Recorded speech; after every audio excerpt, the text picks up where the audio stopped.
This is Clearcut. Welcome back. He's one of President Trump's closest advisors, but Jared Kushner can reportedly no longer view top-secret information. Multiple media reports say that Kushner's security clearance was downgraded today. The senior Trump advisor had been operating with a temporary high-level security clearance, while the FBI continued its review of his application for permanent clearance. To discuss, let's bring in our senior Washington correspondent, Dan Ravi, and Tom Borelli, contributor for the Conservative Review.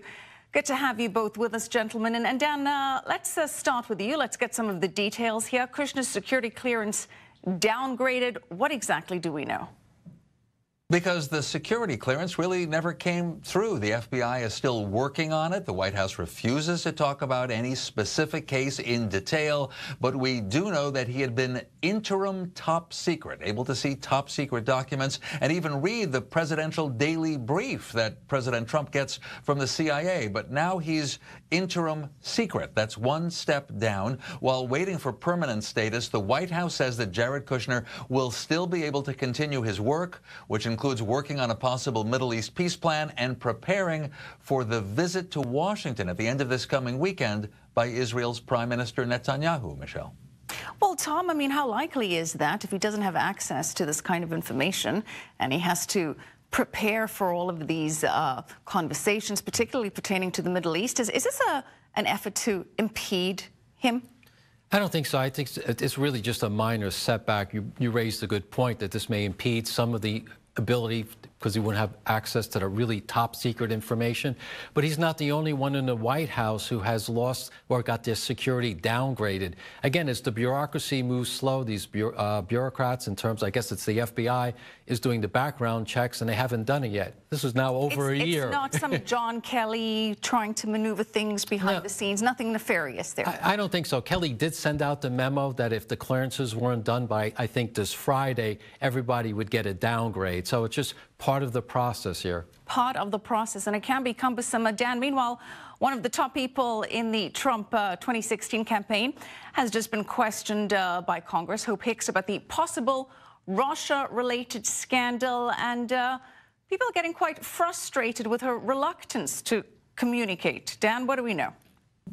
Well, I don't think it was her personal choice. Democrats on the House Intelligence Committee say that she refused to answer a lot of questions, but she had advice apparently from White House lawyers that if she's asked about what did President Trump do or say at certain junctures, she could invoke executive privilege, that the executive branch doesn't need to tell the legislative branch. Now, Steve Bannon also did that when Bannon wasn't even on the government payroll anymore. But Hope Hicks is the communications director at the White House.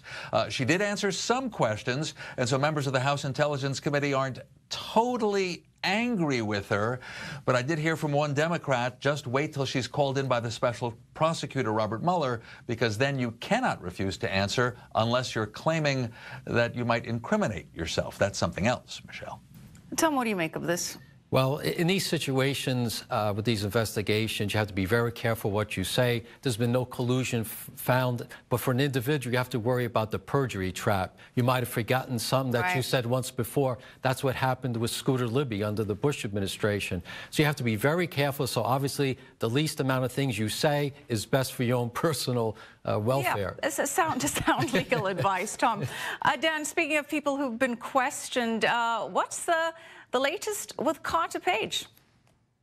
Well, you may remember that he was an advisor to the Trump campaign, and then his name came up recently in the Republican memo and the Democrats memo from the House Intelligence Committee, because the FBI had reason to suspect that Carter Page might be working for Russian intelligence. Well, Page laughs at all that, of course, and he says everything in the dossier about Donald Trump and Russia is false, and Page says he never did anything wrong. He's giving a lot of interviews lately. Here's his explanation. He says all the investigations grow out of one fact, that nobody thought Hillary Clinton would lose, and so now they had to make up an excuse. Democrats, of course, say Carter Page is either a little strange or has something to hide. We don't yet know the full story, Michelle. I don't think he has anything to hide if he's been on the media circuit lately. I think what he's going on offense. I don't think he has done anything wrong. You would think if the FBI had something on him, if Mueller had something on it, we would know it by now because, after all, they used the dossier to spy on him. Right. They would have had everything he would have said to anybody, and they didn't find anything. So a logical step would be there's nothing there. Well, Dan, let's talk about that dossier because it's all linked to how we got to this place. Carter Page was a subject of that controversial FISA warrant during the campaign. Now we have Attorney General Jeff Sessions saying he is looking into possible abuses here. What do we know? Yeah, and well, it's possible the Attorney General is responding to President Trump's concern, which seems to be a result of a lot of reports he's been seeing on some conservative TV outlets. And I'm not saying they're wrong, but that is the angle that the conservative media have been trying to push, that the Obama administration, when still in power, abused FISA, the Foreign Intelligence Surveillance Act, and went to judges and got a warrant against Carter Page and maybe did other things such as unmasking American citizens whose names had been picked up during surveillance, unmasking as in seeing the name, and then somebody apparently leaked the name, say, of Michael Flynn, who later pleaded guilty to lying to the FBI. Okay, so we haven't sorted it all out, but Attorney General Jeff Sessions, in response, said, yes, the Department of Justice will investigate possible abuses of the FISA system. He said, Sessions said, it's the appropriate thing to do. Michelle. Tom, do you think that this, if done and done properly, could clear the air, get us some definitive answers with regards to the Trump administration allegations of wiretapping, the concerns about people being unmasked? What do you think? No, absolutely. I think what's ironic here, the Department of Justice has to be investigated. Think about that for a second.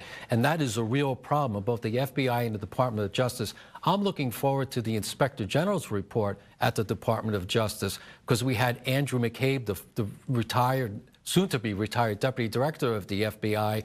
You know, he had those emails that were from State Department emails from Huma Abedin, and he held on those for a month.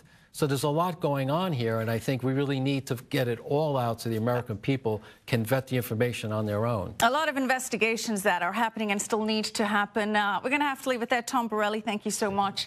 And our very own Dan Ravi, thank you. All right.